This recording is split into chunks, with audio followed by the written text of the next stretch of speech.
Welcome to Module 3, the role of the Wraparound Facilitator. This third in a series of online learning modules provides an introduction to care coordination using the Wraparound practice model in alignment with the National Wraparound Initiative. These modules focus on providing an introduction to the practice model, wraparound facilitation skills and competencies to implement the model, and links to further resources for the learner about wraparound practices. The Butler County Family and Children First Council partnered with the Center for School-Based Mental Health Programs at Miami University to produce the learning modules. Please push the forward arrow to advance to the next slide. Here are the module objectives. By the end of this module, participants will be able to identify the many roles required to effectively facilitate, compare and contrast the roles of planned facilitators, team facilitators, and meeting facilitators, reflect on the prioritized areas of wraparound facilitators, and recognize the qualities of effective wraparound facilitators. When we speak of the role of the wraparound facilitator, we're speaking about the person who is responsible for making the wraparound process happen for an individual family and acts as a guide to help the team move through the process. The facilitator is the one responsible for helping the team to express their ideas and come together as to the best plan of action with the family they are planning around.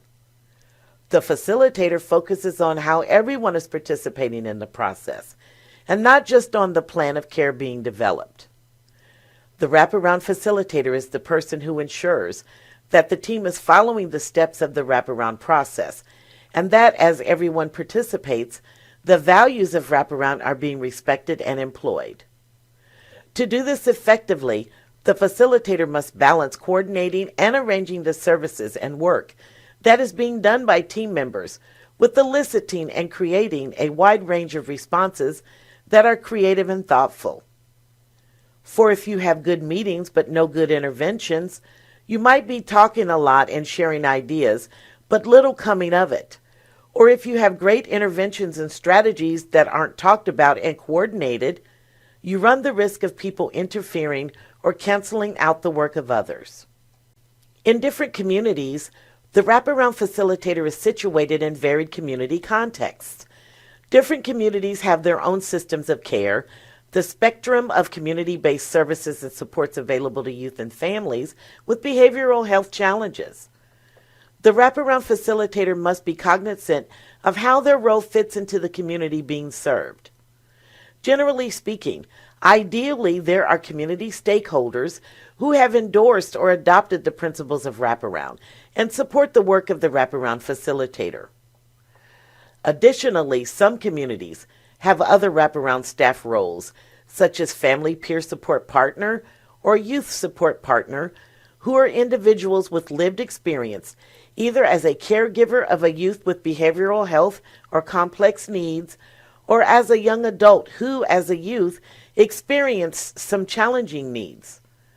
Sometimes, then, the wraparound facilitator works in consort with these other staff to maximize the family's experience of the wraparound process. Listen to one parent's experience of how a family peer support partner assisted her son and family. I think I hit the jackpot when it came to parent partners with community wraparound. My parent partner actually knows firsthand about a medical condition that my son suffers from. And not only does she herself have it, but her 4 children have it. So she was a wealth of information and was able to help me with a lot of things and help me even understand my son's condition better. I didn't understand my own son's condition as well before going to wraparound, but I just really got lucky and got the parent partner that I did, and she was able to help me understand the way my son thinks because she has the condition herself and was able to help me with that. Not everybody's going to have that luxury and that benefit, I realized with the program, but that was just an added bonus. But she was able to help me understand the way that his condition affects him and causes him to maybe act the way he acts sometimes, and how to deal with some of the things that he's dealing with, and some of the limitations caused by his condition. And she has had to limit her children in some ways because of the same condition, and she has alternatives that she has had to offer them. And it was very helpful for him to see he wasn't alone in his condition, and that, you know, maybe he wasn't going to get to be the football player he wanted to be because of this condition, but she had a son that had the same issue, and he got to do statistics and work with the team and things like that. So there's alternate ways to still get to realize your dream or your goal. It may not be exactly how you want, but she was able to help him see that and help me see how to deal with his condition. And then she was extremely knowledgeable with like the schools and the IEPs and things like that that he deals with his condition. And she really helped us with his placement at school, because he had to have a change of placement. And it really helped us because he had to switch to a different area of the school. And she was very knowledgeable and helped us navigate through that. And I would have never been. In addition to the community context, the wraparound facilitator often works at a specific agency and has a job description, which may include other responsibilities besides facilitating meetings. They may act as a primary case manager, crises response support, authorizer of service utilization, or direct service provider. Few sites are able to have pure facilitators. Depending on funding streams, contracts, or system environment, these other responsibilities may cause tension with the role of the facilitator. The question becomes finding the right balance. Besides considering one's assigned role, it is helpful to consider there are different types of facilitators needed for various purposes. Pat Miles, a national wraparound consultant, breaks down the different roles of facilitators into several types. Looking at the grid on the screen, it lays out the type of facilitators and their focus, strengths, and challenges, when they're best applied, and some examples. Effective wraparound facilitation requires a mixture of all three types. At a particular point in the process, or due to the particular agenda in a meeting, the wraparound facilitator may emphasize one of these approaches, though. Now please take a moment to reflect. Which type do you see yourself being more comfortable with?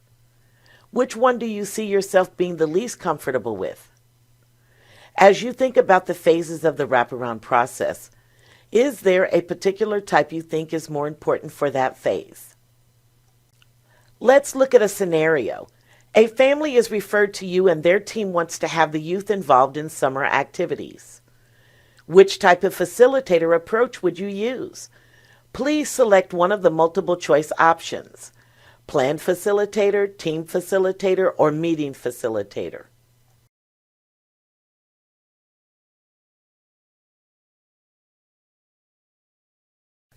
If you chose plan type facilitator, you may have chosen this because you want the meeting to end with the result of a plan for the summer and are less concerned about ongoing team relationships. If you chose team facilitator, you may have been focused on bringing together the various team ideas into a plan they will all own. If you chose meeting facilitator, you may have focused only on this meeting being well run and getting everyone on the same page. Let's take another. A family and team have been struggling to get anything going for the youth. What type of approach may you take in facilitating this team? Please select one of the multiple choice options: plan facilitator, team facilitator, or meeting facilitator. If you chose a plan type facilitator, you may have been focused on getting something going. If you chose team type, you may be thinking about exploring why the team has been struggling so that you can approach it differently. If you chose meeting type facilitator, You may be focused on running a better meeting so that the team will re-engage and accomplish their task. In an effort to provide guidance about how high-fidelity wraparound is best practiced in the state of Ohio, a group of vested professionals have developed a set of wraparound practice descriptions designed to help align practice across the state. This strategy was chosen in order to create a tool that can be used to help local staff, supervisors, and community stakeholders enter into a meaningful dialogue about the fidelity of the way wraparound is implemented at the local family team level. The tool set breaks these practices down into 6 areas of prioritized focus for effective wraparound implementation. The 6 areas are effective partnering and positioning of the facilitator with family and team members, assuring youth and family-driven process, effective team development and maintenance, utilizing effective needs statements that align with the process and the products of wraparound, managing team meetings effectively, assuring help content that is more diverse than simply the application of services. Rather than lay out a set of how-to instructions or a set of rigid standards that might not survive local structures and implementation patterns, the practice-level target descriptions were designed to point to practical, concrete implementation strategies that can differentiate features of high-fidelity wraparound practice from other team-based practice patterns. The associated skills and best practice implementation standards will be elucidated in the following modules on wraparound facilitation. As previously stated, the primary responsibility of the wraparound facilitator is to make the wraparound process happen for an individual family. What are some other responsibilities of the facilitator? Take a moment to reflect and write down a list of all of the facilitator responsibilities you can think of. When you are done, push submit to hear the list we came up with.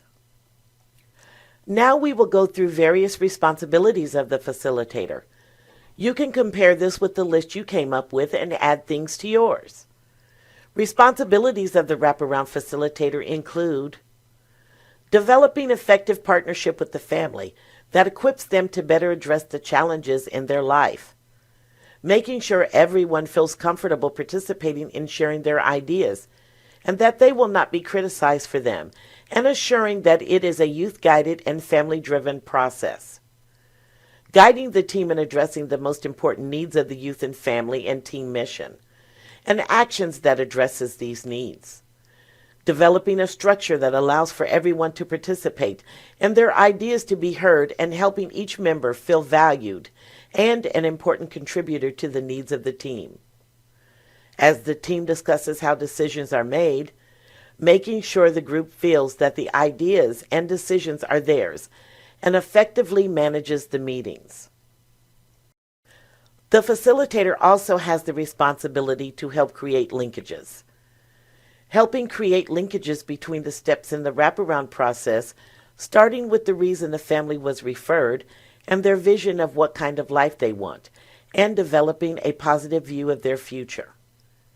Setting the expectations for shared accountability of implementing the principles of wraparound, for the plan being developed, and for the actions everyone commits to implementing. Ensuring that the help that is offered is meaningful and targeted to the individual needs of the youth and family, and is varied and includes natural supports and non-service responses. Using the plan of care as a point of feedback for the team, in looking at their performance and as a way to assess how well the team is meeting the family's needs and how the family is building confidence to carry on without wraparound staff. Now it's time to test your knowledge. Please place a check in the boxes of the statements that are actual responsibilities of the wraparound facilitator. Again, please place a check in the boxes of the statements that are actual responsibilities of the wraparound facilitator.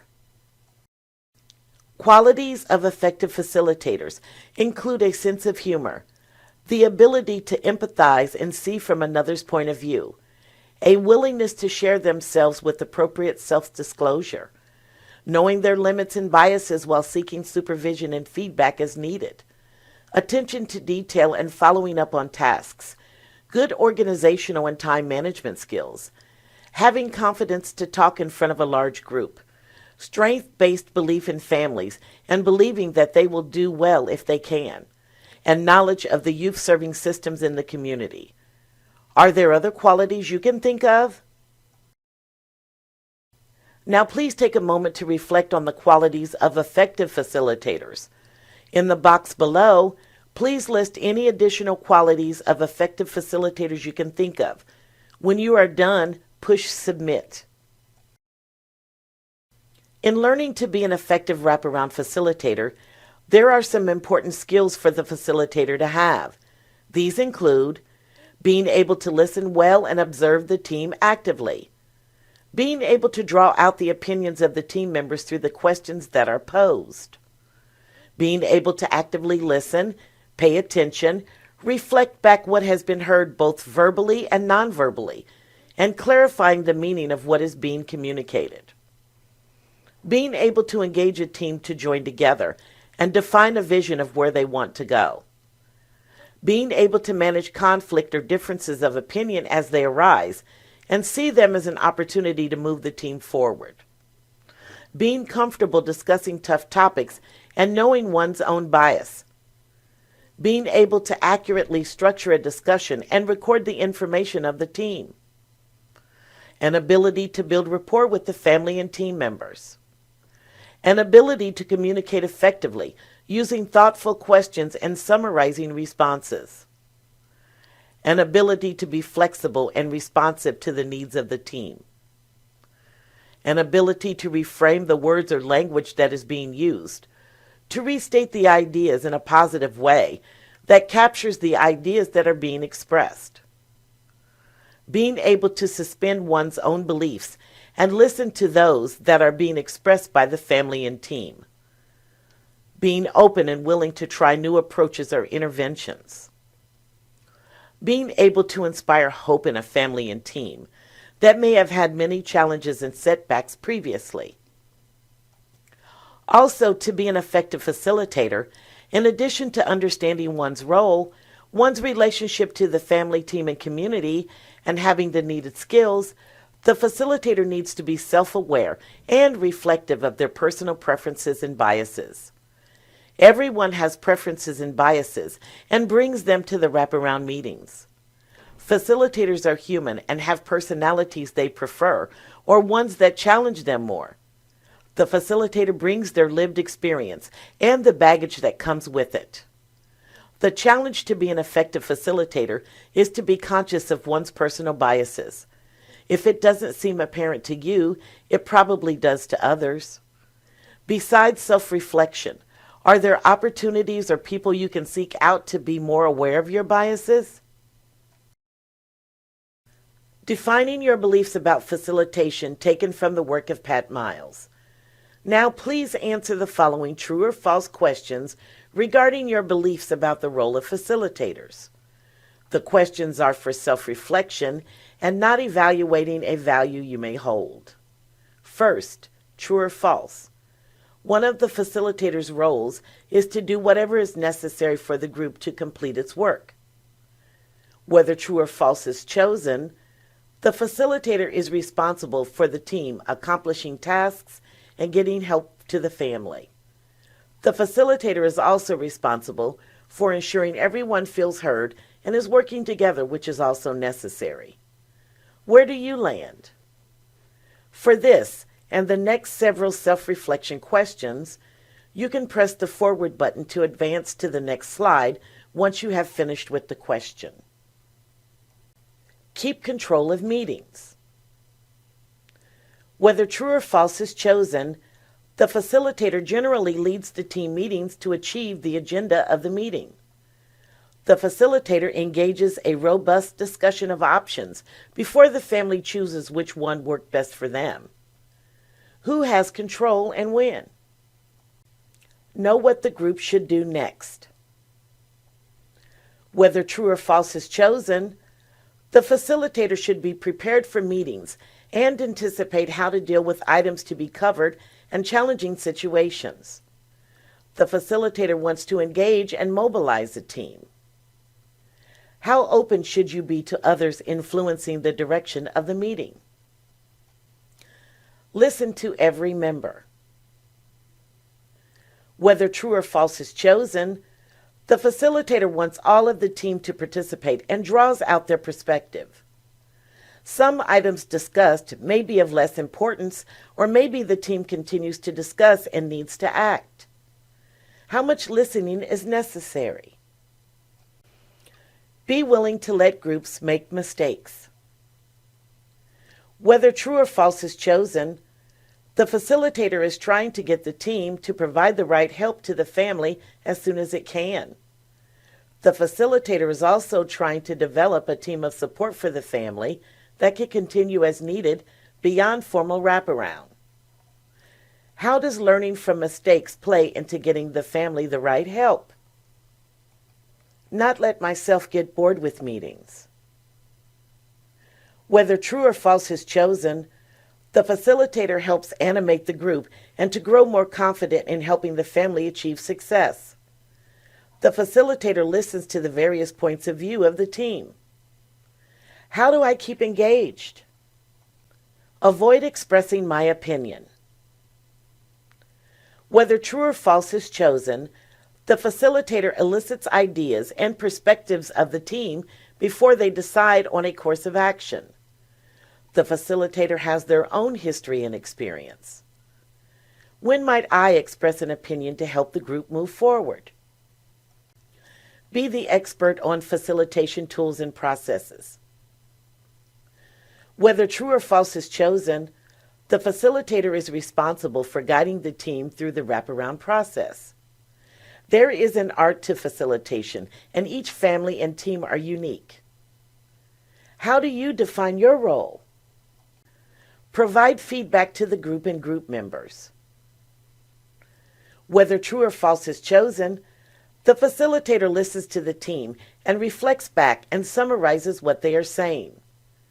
The facilitator asks questions of the team to think of things they may not have considered in a non-judgmental way. What role does my perspective play? Focus on the task at hand. Whether true or false is chosen, the facilitator needs to be organized and guide the team in accomplishing things. The facilitator keeps in mind where the team is trying to get to and adjusts as needed to accomplish the team mission. How much focus on agenda is enough in guiding a group? Be an example in all that I do and say. Whether true or false is chosen, the facilitator demonstrates the principles of wraparound and how they guide the team through the process. The facilitator also brings their unique strengths and biases to the team.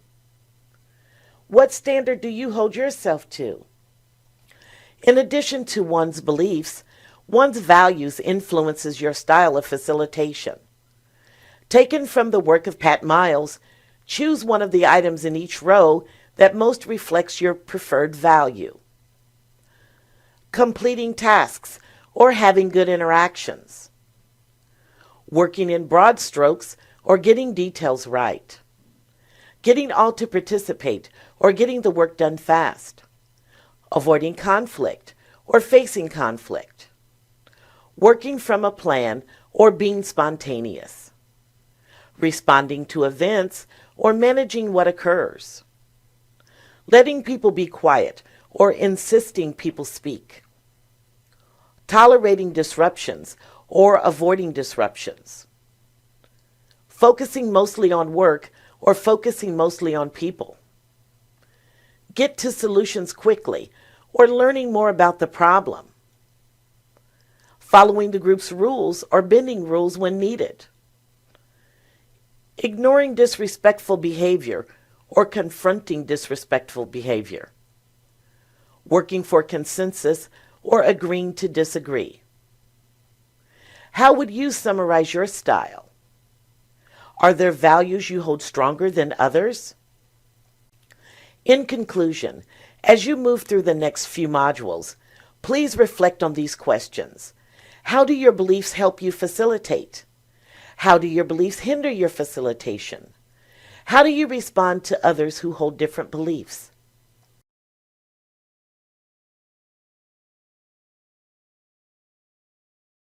To summarize, the facilitator is responsible for making the wraparound process happen for an individual family and acts as a guide to help the team move through the process.